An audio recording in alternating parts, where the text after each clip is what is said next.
नमस्कार दोस्तों, VP concepts के यूट्यूब चैनल पर फिर से आप सभी का हार्दिक स्वागत है। आज के इस वीडियो में हम एग्रीकल्चर सुपरवाइजर 2021 का जो कल पेपर हुआ था, हम उसका हिंदी और जीके का पेपर सॉल्यूशन करेंगे। और इस पेपर सॉल्यूशन में मैं आपको उन अलग अलग ऑप्शंस के बारे में भी बताऊंगा, जिससे आपको आने वाले एग्जाम में काफ़ी हेल्प मिलेगी और आपको पता चलेगा कि आजकल जो बोर्ड का एग्जाम का जो क्वेश्चन पूछने का पैटर्न है वो चेंज हो रहा है। और इस तरीके से आपको अपनी तैयारी को रखना है और देखना है कि आपको बोर्ड किस तरीके से पेपर में आपसे क्वेश्चन पूछता है। तो चलिए हम एग्रीकल्चर सुपरवाइजर 2021 के पेपर का सॉल्यूशन करते हैं। सबसे पहले हम हिंदी के क्वेश्चंस को देखेंगे। तो आज का पहला क्वेश्चन है, किस विकल्प के शब्द युग्म का अर्थ असंगत है? यानी इनमें से आपको जो रॉन्ग ऑप्शन है वो आपको इसमें सेलेक्ट करना था। तो इसका आपका सही आंसर आपाद और आपाद, तो ये जो ऑप्शन दे रखा है आकस्मिक और संकट, ये इसके सही विकल्प नहीं है। तो इसका आपका सही आंसर हो जाएगा ऑप्शन नंबर डी, आपाद और आपाद। अब क्वेश्चन नंबर 2 था, अर्थ की दृष्टि से कौन सी लोकोक्ति असंगत है? इसमें आपको 4 लोकोक्ति दे रखी है अलग अलग ऑप्शन में, और उसमें से आपको जो गलत है उसको चूज करना था। तो कहाँ राजा भोज, कहाँ गंगू तेली, यानी 2 असमान व्यक्तियों के बीच जब तुलना की जाती है तो उसके लिए ये लोकोक्ति प्रयुक्त है, तो ये उपयुक्त है। और जैसे सांपनाथ वैसे नागनाथ, यानी 2 समान गुणों वाले व्यक्तियों के बीच में तुलना हो रही है यहाँ पे, तो ये भी सही है। कुआं चले हंस की चाल, यानी बिना सोचे समझे किसी को अपन फॉलो करते हैं तो उसको बोलते हैं कुआं चले हंस की चाल, तो ये भी सही है। तो इसका सही आंसर रहेगा ऑप्शन नंबर डी, ये सही नहीं है। तो अगर आपने ये डी सही किया है, अगर आपने ये कल पेपर दिया है तो ये डी इसमें से आपका सही आंसर रहेगा। अब हम देखते हैं क्वेश्चन नंबर 3। क्वेश्चन नंबर 3 में आपसे पूछा था, किस विकल्प का प्रशासनिक शब्द अर्थ से सम्मिलित नहीं है? यानी आपके जो आने वाले जो पटवारी के जो एग्जाम है उसमें भी ये सिलेबस में दे रखा है, प्रशासनिक शब्द से रिलेटेड सवाल पूछे जरूर जाते हैं, तो आप इन क्वेश्चन को ध्यान रखें। तो जो अप्रूवल है उसका मतलब अनुमोदन होता है, तो ये बिल्कुल सही है। ऑटोनोमस का मतलब स्वायत्त होता है, ये भी सही है। और कैंटोनमेंट का मतलब छावनी होता है, तो ये भी सही है। तो इसमें से जो गलत ऑप्शन था वो सी, यानी इनसाइट का मतलब तटस्थता, ये नहीं होता है। अब देखते हैं क्वेश्चन नंबर 4, किस विकल्प के शब्द का संधि विच्छेद असंगत है? तो इसमें आपको जो शब्द का संधि विच्छेद है उसमें 3 सही संधि विच्छेद दे रखा, और इसमें एक गलत आपसे पूछा है। जो चौथा ऑप्शन है डी, ये आपका गलत है। अन्यतर ये ऑप्शन नंबर डी दे रखा, ये आपका गलत हो जाएगा। अब हम देखते हैं क्वेश्चन नंबर 5, किस विकल्प का शब्द वर्तनिक दृष्टि से अशुद्ध है? मतलब जो वर्तनिक की दृष्टि से अशुद्ध शब्द है आपको उसको सेलेक्ट करना था। तो ये सरोजिनी, ये आपका इसमें सही आंसर हो जाएगा। ये गलत दे रखा है, इसमें सरोजिनी होता है। अब हम देखते हैं क्वेश्चन नंबर 6। क्वेश्चन नंबर 6 में असंगत सामासिक युग्म का चयन करना था। यानी इसमें आपको समास का उदाहरण दे रखा था और उसके सामने कौन सा समास है, उस समास से रिलेटेड वर्ड और वो समास का नाम दे रखा था। तो उसमें जो रॉन्ग था ऑप्शन, उसमें आपको चूज करना था। तो इसका सही आंसर रहेगा ऑप्शन नंबर ए, यथाविधि तत्पुरुष समास दे रखा, ये इसमें आपका सही आंसर हो जाएगा। अब देखते हैं क्वेश्चन नंबर 7, निम्न में से शुद्ध शब्द का चयन करना है। तो जो आपको करेक्ट वर्ड है उसका चयन करना है। तो यहाँ पे आप देख सकते हैं कि बोर्ड 4 क्वेश्चन आपको एक साथ पूछ रहा है। पहले के एग्जामों में क्या होता था, डायरेक्ट 1 टिक वाले होते थे जिसमें आपको एक ही बार में आपको आंसर मिल जाता था। लेकिन अब आपका जो पेपर आ रहा है उसमें अलग अलग शब्द के अलग अलग क्वेश्चन पूछे जा रहे हैं, जिसमें आपको अब एक साथ, अब यहाँ पे आप देख सकते हैं कि ये शेषशाही, मातृभूमि और अर्थछटा, अगर आपको इनके बारे में पता नहीं तो आप ये ऑप्शन ए सही नहीं कर सकते। तो आपको जो तैयारी करनी है वो इसी हिसाब से करनी है। तो इसमें ऑप्शन नंबर ए रीत्यानुसार ये शुद्ध शब्द है, तो ये सही आंसर हो जाएगा आपके। ये क्वेश्चन नंबर 8 है, जो बोलने में बहुत चतुर हो, उक्त वाक्यांश के लिए उचित शब्द आपको सेलेक्ट करना था। तो वाक्यपटु होता है, वो बोलने में बहुत चतुर होता है, उसके लिए ये प्रयुक्त होता है। तो ऑप्शन नंबर बी इसका सही आंसर हो जाएगा।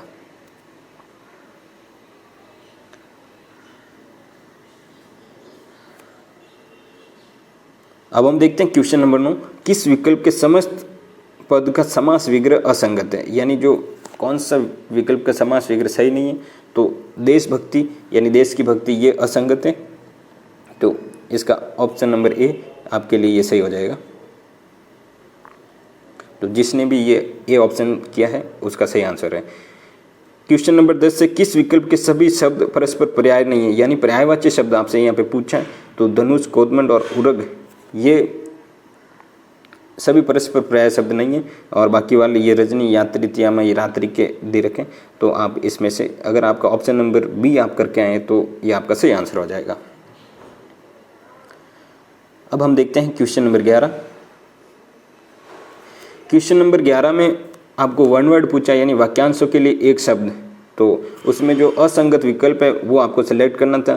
तो विजय प्राप्ति की तीव्र इच्छा यानी चरिष्णु, यह आपका गलत हो जाएगा। बाकी वाले जो भी उपरोक्त ऑप्शन दे रखे हैं वो सारे सही है। अब हम देखते हैं क्वेश्चन नंबर 12, प्रत्यय से निर्मित शब्द के संदर्भ में असंगत विकल्प को सेलेक्ट करना था। तो जो असंगत विकल्प है उसमें क्वेश्चन नंबर 12 दे रखा है, इसमें ऑप्शन नंबर बी दे रखा है आपको, मेधावी यानी कृत्यवाचक कृत प्रत्यय से निर्मित है। तो ये ऑप्शन आपका सही हो जाएगा। बाकी वाले जो भी ऑप्शन दे रखे हैं ये तो सही है, और बाकी ये गलत हो जाएगा। तो ऑप्शन नंबर बी ये सही है। अब हम देखते हैं क्वेश्चन नंबर 13। क्वेश्चन नंबर 13 में पूछा था किस विकल्प के सभी शब्द मछली के पर्याय है। तो आपको मछली के पर्यायवाची यहाँ पे पूछे गए। तो जो ऑप्शन नंबर डी है, सल्की, कामदोज और कंटकी, ये मछली के सारे पर्यायवाची शब्द हैं। तो इसमें आपको काफ़ी डिटेल में पूछा, देख सकते हैं अपन हिंदी का लेवल अच्छा पूछा आपसे। तो अब देखते हैं क्वेश्चन नंबर 14, विलोम शब्द की दृष्टि से कौन सा विकल्प अनुचित है, यानी आपको जो विलोम शब्द दे रखे हैं, 4 शब्द दे रखे हैं, उनमें से जो एक रॉन्ग है उसको आपको सेलेक्ट करना था। तो तेजस्वी, यशस्वी, इनका तो एक जैसे अर्थ हो गया, तो सीधा ऑप्शन नंबर बी ये सही हो गया। प्रसाद, विषाद, उद्विग्न, अनुद्विग्न, ये भी सही है, और देवी, आसुरी, ये भी सही है। तो एक ही ऑप्शन इसमें गलत दे रखा, तेजस्वी, यशस्वी, तो ऑप्शन नंबर बी सही हो जाएगा। अब देखते हैं क्वेश्चन नंबर 15, निम्न में से अशुद्ध वाक्य का चयन करना था इसमें आपको, और इसमें 4 वाक्य दे रखे हैं, जिसमें अशुद्ध वाक्य, तो ये जो पहला वाक्य दे रखा है, ये काम कोई वकील से ही हो सकता है। तो ये ऑप्शन आपका रॉन्ग हो जाएगा। बाकी वाले सारे ऑप्शन सही है। ये था हिंदी का पेपर। तो देखा जाए तो हिंदी का पेपर अच्छा आया था। अब हम देखते हैं जीके का पेपर और क्या लेवल रहा था, हम उसके बारे में देखते हैं। अब हम देखते हैं क्वेश्चन नंबर 16। अभी तक हमने हिंदी के क्वेश्चंस को देखा और अब हम जीके के क्वेश्चंस का पेपर सॉल्यूशन कर रहे हैं। तो क्वेश्चन नंबर 16 था, भैंसरोडगढ़ से बिजोलिया के मध्य स्थित पठार को क्या कहते हैं। तो इसका सही आंसर हो जाएगा ऑप्शन नंबर सी, ऊपरमाल का पठार। इजी क्वेश्चन था। और जो उड़िया का पठार है वो सबसे ऊंचा पठार है जो कि सिरोही में स्थित है। अब हम देखते हैं क्वेश्चन नंबर 17। क्वेश्चन नंबर 17 में पूछा था, राजस्थान में मक्का उत्पादक जिले कौन कौन से। तो आप सभी को पता है जो मक्का होता है वो जो पठारी जो पर्वत होता है, पर्वतीय क्षेत्रों में ज़्यादा होता है। तो भीलवाड़ा, चित्तौड़गढ़, उदयपुर वाला एरिया, इससे आप आइडिया लगा सकते हैं। तो भीलवाड़ा और चित्तौड़ और उदयपुर यहाँ पे मक्का ज़्यादा उत्पादित होता है। तो इसका सही आंसर हो जाएगा ऑप्शन नंबर ए। अब हम देखते हैं क्वेश्चन नंबर 18।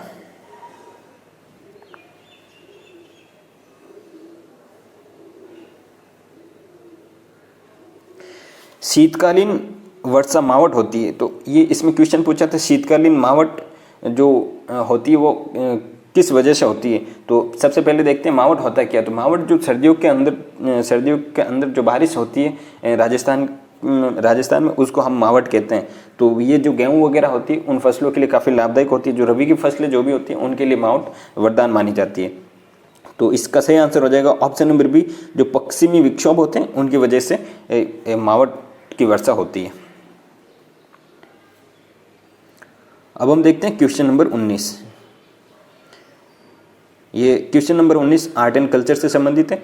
झालरापाटन का सूर्य मंदिर का निर्माण किसने करवाया था। तो इसका सही आंसर हो जाएगा ऑप्शन नंबर बी, नागभट्ट द्वितीय के द्वारा झालरापाटन के सूर्य मंदिर का निर्माण कराया गया था। अब हम देखते हैं क्वेश्चन नंबर 20। राजस्थानी भाषा दिवस कब मनाया जाता है। तो इसका सही आंसर हो जाएगा ऑप्शन नंबर ए, 21 फरवरी को राजस्थानी भाषा दिवस मनाया जाता है। और अगर आपको पता हो हिंदी दिवस कब मनाया गया हाल ही में, तो आप कमेंट बॉक्स में कमेंट करके ज़रूर बताएं, क्योंकि भाषा से रिलेटेड तो हो सकता है अगली बार एग्ज़ाम में भाषा से रिलेटेड हिंदी भाषा का पूछ ले, क्योंकि हाल ही में ये करंट अफेयर्स में आया था। अब हम देखते हैं क्वेश्चन नंबर 21। जनगणना 2011 के अनुसार राजस्थान में सर्वाधिक अनुसूचित जनजाति की जनसंख्या वाला जिला कौन सा है? तो ये क्वेश्चन था। ऑप्शन नंबर सी उदयपुर है और इसका सही आंसर उदयपुर सही हो जाएगा। अब हम देखते हैं क्वेश्चन नंबर 22।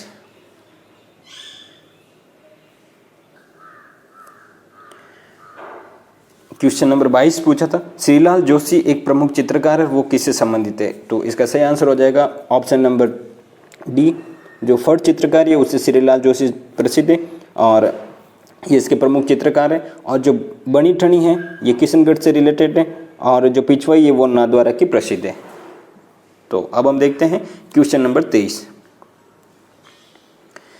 क्वेश्चन नंबर 23 में ये इकोनॉमिक्स से रिलेटेड और जनरल जीके से रिलेटेड था क्वेश्चन। तो राजस्थान का पहला स्पाइस पार्क कहाँ स्थापित किया गया था? तो इसका सही आंसर हो जाएगा ऑप्शन नंबर ए, जोधपुर में पहला स्पाइस पार्क स्थापित किया गया।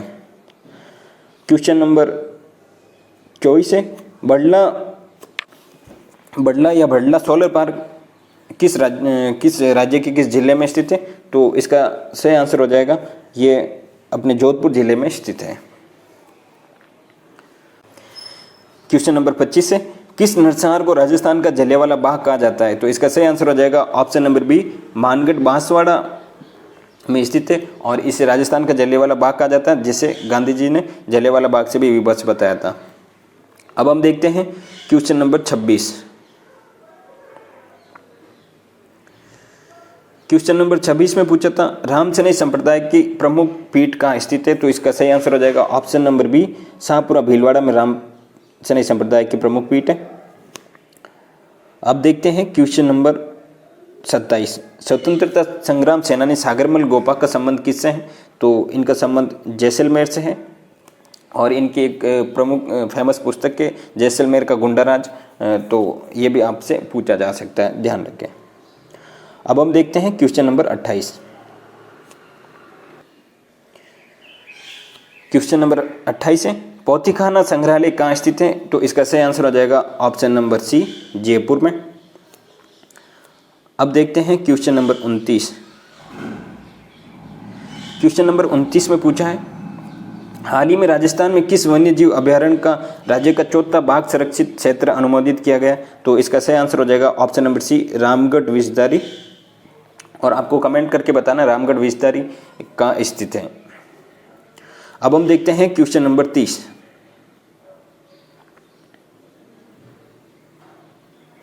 राजस्थान में उत्खात भूमि स्थल आकृति कहाँ दिखाई देती है? तो इसका सही आंसर हो जाएगा option number B, Sawai Madhopur, Karauli और धौलपुर। करौली को बीड़ की रानी भी कहा जाता है और उत्खात भूमि से संबंधित नदी के बारे में पूछे तो चंबल नदी इसका सही आंसर रहेगा। अब हम देखते हैं क्वेश्चन नंबर 31। क्वेश्चन नंबर 31 है, निम्नलिखित में से किस शहर में सवाई जयसिंह द्वितीय ने वेधशाला का निर्माण नहीं करवाया था? तो इसका सही आंसर हो जाएगा ऑप्शन नंबर बी, आगरा में वेधशाला का निर्माण नहीं करवाया था। अब हम देखते हैं क्वेश्चन नंबर 32। रावण हत्था किस प्रकार का वाद्य यंत्र है? तो ये तत् वाद्य यंत्र है, यानी जिसमें तार लगे हुए होते हैं। तो रावण हत्था पाबूजी से संबंधित है, ये भी आप ध्यान रखें। अब हम देखते हैं क्वेश्चन नंबर 33। ये तो इजी क्वेश्चन है, हल्दी घाटी का युद्ध कब लड़ा गया? तो 1576 में महाराणा प्रताप और अकबर के बीच में लड़ा गया था। तो अब हम देखते हैं क्वेश्चन नंबर 34। क्वेश्चन नंबर 34 है, घोसुंडी का शिलालेख कहाँ स्थित है? तो इसका सही आंसर हो जाएगा ऑप्शन नंबर ए, चित्तौड़गढ़ में स्थित है। और भागवत धर्म का जो सबसे पुराना हमको साक्ष्य मिलता है वो घोसुंडी शिलालेख से मिलता है। ये क्वेश्चन भी आरएसपी में पूछा जा चुका है, तो इस क्वेश्चन का आप ध्यान रखें। क्वेश्चन नंबर 35 था, राजस्थान राज्य मानवाधिकार आयोग के अध्यक्ष कौन है? तो इसका सही आंसर हो जाएगा ऑप्शन नंबर डी, जी.के. व्यास और भूपेंद्र यादव। इनका संबंध अजमेर से है। निरंजन आर्य ये राजस्थान के मुख्य सचिव है। अब हम देखते हैं क्वेश्चन नंबर 36। मल्लिनाजी पशु मेला तिलवाड़ा का आयोजन किस तिथि को किया जाता है? तो जो हिंदू महीने होते हैं उन महीने के हिसाब से ये चैत्र माह में मल्लिनाजी का मेला आयोजित किया जाता है और मल्लिनाजी का संबंध बाड़मेर से है। अब हम देखते हैं क्वेश्चन नंबर 37।